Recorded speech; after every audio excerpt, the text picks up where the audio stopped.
So we knew that Ford was getting access to the NACS charging system, Tesla Superchargers, first, because they were the first to jump on board, and it only makes sense that they would get first access. And I fully expected Ford to do a better job about this launch. I expected Ford to, notify their customers ahead of time that, this is coming up in February or whenever it came out. I don't really know the exact day.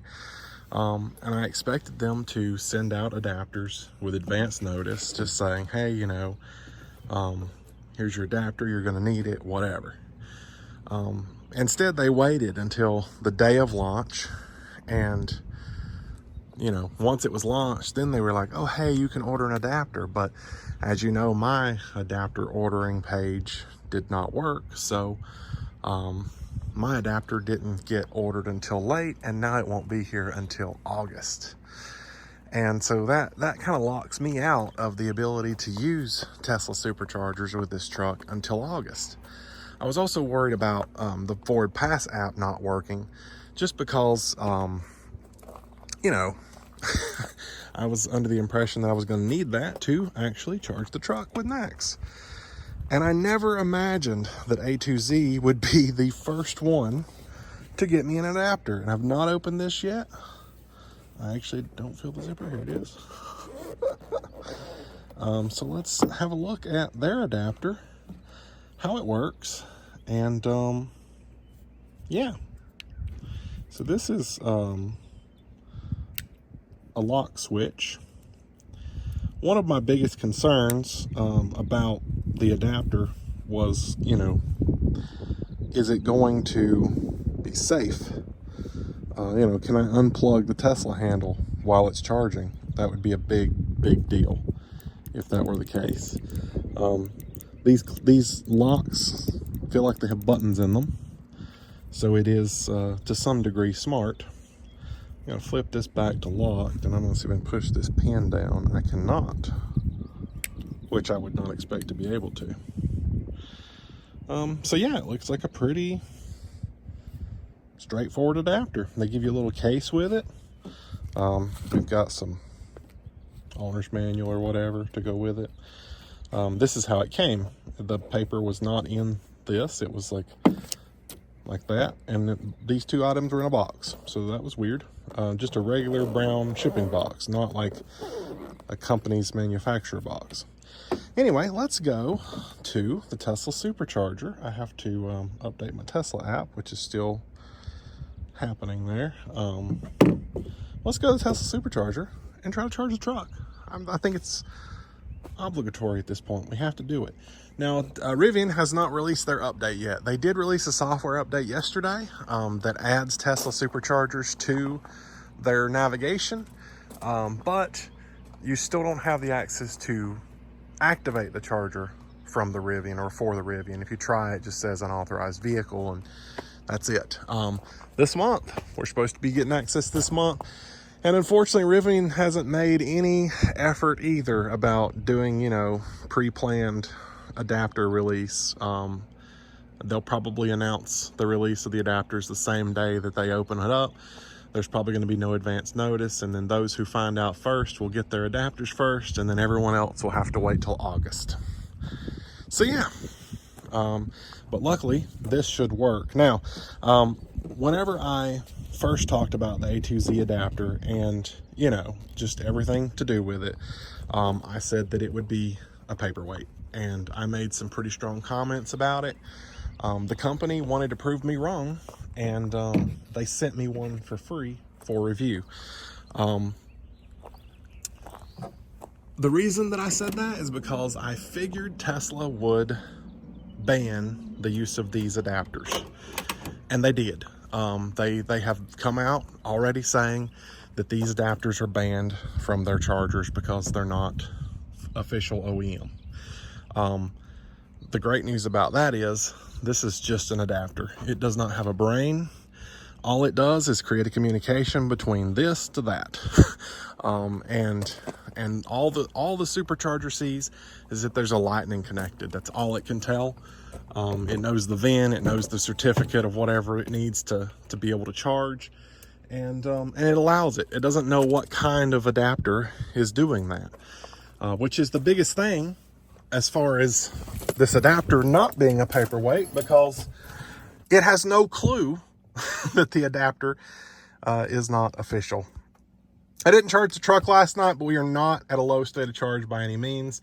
I am using two phones, as you've seen, because one to record with, and then one I want to capture the screen with to show you the charging speeds, because unfortunately Ford does not show charging speeds anywhere unless you use the app, which yeah, not really doing that. So but I can see on the Supercharger how fast it's charging through the app, so we'll do that. But yeah, I'm only about 2 minutes away from the Supercharger. Let's go on over and test this out. So this is the town where I live. It's a little town, about 1,000 population, not very many. And we are lucky enough to have a Supercharger right here in town. And it's right off the interstate corridor. You can see interstate right up here in front of me. So obviously it gets access to, you know, having any NACS vehicle or adapter or whatever. So we'll jump on the interstate here and we'll go 1 mile. Actually, I think it's 2 miles up the road to the Supercharger. All right, so I couldn't get my app on this phone to work, so I swapped. So now I'm recording on the other phone. Hopefully there's no noticeable difference. So here I am, app is recording, so you'll be able to see this on screen as well. But we are here at the Old Fort Supercharger. Looks like I am at 3D, but I've not plugged in yet, so we'll go ahead and do that. I don't have the Pass Plus or any of that. I don't, you know, whatever they call it. Oh, here comes a Tesla too. Fun. But yeah, we will go ahead and plug in and start the charging. All right, I've plugged it in.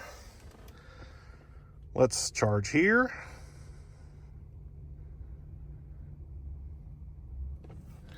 We are on, I'm just gonna put the camera off of the screen because there's no point in having both.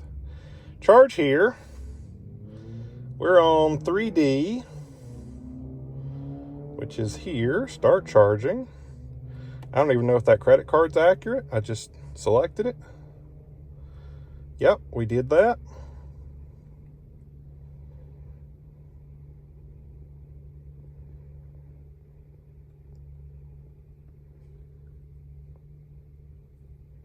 There's really nothing to see on the camera, part of this. But here we are. So it just says, oh, here we go. Generating charging summary. The truck doesn't say it's charging, but I don't know if it even does, to be honest. Charging summary not yet available. So does this mean it failed? Because I feel like it failed. It went completely out of the screen. Let me check the handle right quick. For reference, I was standing here waiting on this to actually do something, and I had another car pull in over here, and he plugged in and is charging. So that was easy. If only it was this easy with this one. But we'll keep trying. We'll see if we can figure it out. So I took it out one more time, and as you can see, the truck is not communicating with it. The handle is really hard to push into the adapter, and I actually got it to go in further than I have ever gotten it to go in at this point, but apparently it's still not enough. So I'm kind of thinking there might be something wrong. This handle is kind of dirty, where it may have been dropped or whatever, but yeah, not appearing to be happy. And let's see, lost connection to charger. Oh, okay. Well, that sounds like a completely different error altogether.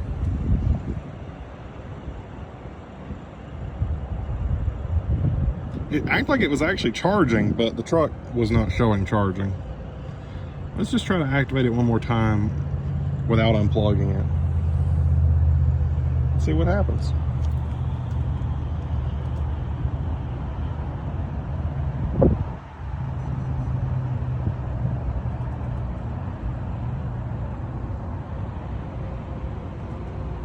I think we're getting somewhere. The truck just kicked on its fan. The supercharger has kicked on a fan. I heard some clicking like the battery was, you know, contactors. I do have a charging light here that shows that it is charging. The app does not yet show that it is charging. But I think we may have success here. Now, the issue that I was having, the handle being plugged into the adapter, it was actually kind of hard, and it may just be because the adapter's new and, you know, you have to really force it in there. But I did get it forced in there, and I was able to lock it. And I do see fast charging to 90%. My app says that it has lost connection to the charger again, so I don't get an actual readout from the Tesla app. But let's try the Ford app. I can see charging. And as you can see, I'm getting 156 kilowatt, which honestly isn't bad for a truck that is cold. I mean, I didn't start it up, I didn't warm it up.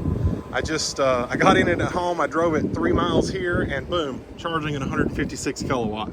So really can't beat that. We have gained 1%. Let me see if I can get back into the Tesla app. Oh, there it goes. So now we're showing 59. I've already spent about $1. 157 is what Tesla says they're giving it. And I've gained 2.56 kilowatt hour. Now, when I do this on a regular basis and when I start charging more, yes, I'm gonna get the pass. But right now, just for testing, I don't need the pass. The other big thing, not only for the handle not being pushed in, but there's a lock underneath that you have to engage. And if the handle's not all the way pushed in, you can't fully engage it. So that was the issue I was having. It wasn't fully engaged in the lock, but once I got the handle pushed all the way in, I was able to engage the lock. So we're gonna sit here and charge for a little bit, just because, why not? And then just track how it goes. So just want to note here, because I realized I'm still recording my screen, Tesla is showing 128 kilowatt now, so it has dropped. Ford, give it a second to update, 124. So yeah, it's definitely dropping in charge rate, but that's okay. Truck is showing 63% right now, whereas the app is still showing 62. But that's pretty neat. There definitely seems to be some sort of issue. Let me actually knock off my Wi-Fi, because I don't know what Wi-Fi I'm on, just to see if the issue is not me. I can jump back over to my LTE over here. Actually, I think the Wi-Fi is the Wi-Fi in my truck, which shouldn't matter either way at this point, but it does show it has lost connection to the charger, even on this. Let me see if I close the app and reopen. Truck is now at 64%. There we go. Still pulling 124 on the charge rate. Very expensive if you don't buy the pass, that's for sure.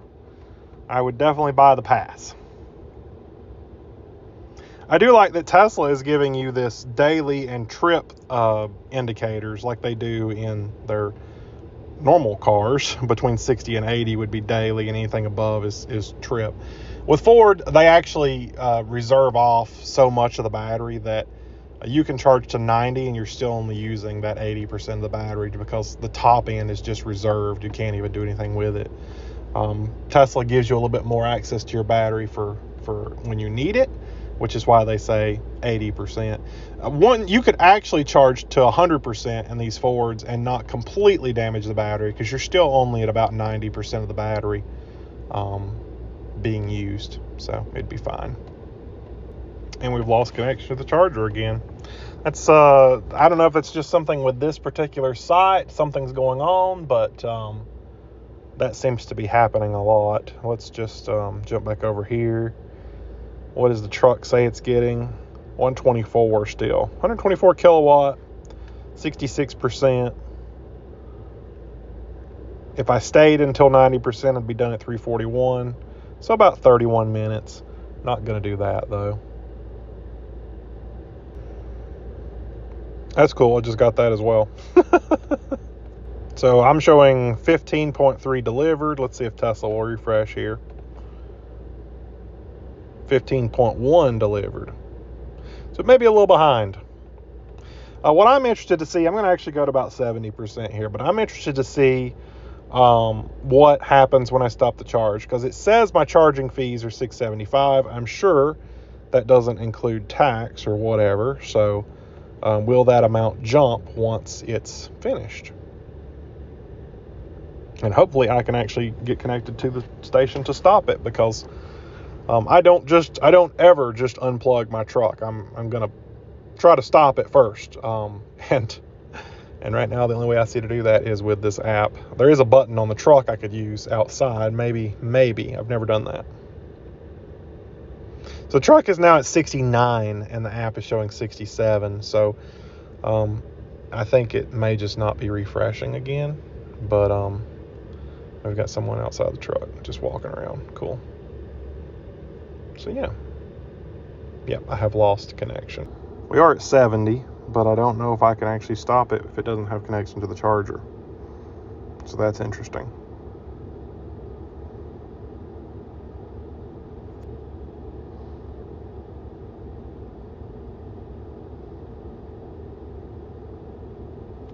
Kind of beginning to wonder if it is my connection, because this is not updating either. There it goes. So I'm going to stop charging here. It was $8.10. And I just want to look at, where's my charging history?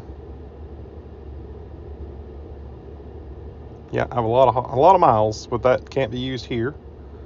So yeah, this hasn't updated yet. So we'll see it in a moment, I'm sure.